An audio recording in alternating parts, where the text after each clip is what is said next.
இரண்டுமே உண்டு, இரண்டுமே நடக்கும். ஒன்று, இவைகளைப் பற்றி மேலும் விரிவாக புரிந்து கொள்ள வேண்டுமானால் Israel the future timeline, when will world end part 6, தானியேலின் 70 வார தரிசனம் போன்ற காணொளிகளை தவறாமல் பாருங்கள். சரி, நாம் அடுத்ததாக இயேசு கிறிஸ்துவின் இரகசிய வருகை பற்றி காலாகாலமாக சொல்லப்படும் இந்த சந்தேகங்களைப் பற்றி விரிவாக தெரிந்து கொள்ளப் போகின்றோம். 1. ராப்சர் என்ற வார்த்தை பைபிளில் எங்கும் இல்லை. பின் எப்படி இது உண்மையாக இருக்க முடியும்?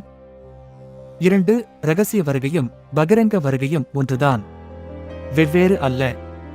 3. ராப்சர் என்பது பிரான்சிஸ்கோ ரிபேரா 1585 என்ற கத்தோலிக்க ஜேசுயிட் ஆசிரியர் உருவாக்கின சதிக்கோட்பாடு. 4. சபை கண்டிப்பாக உபத்திரவ காலத்திற்குள் கடந்து சென்றுதான் ஆக வேண்டும். அதற்கு தப்பிக்கவே முடியாது. 5. Pre tribulation, mid tribulation, post tribulation. Rapture எந்த காலகட்டத்தில் நடைபெறும்?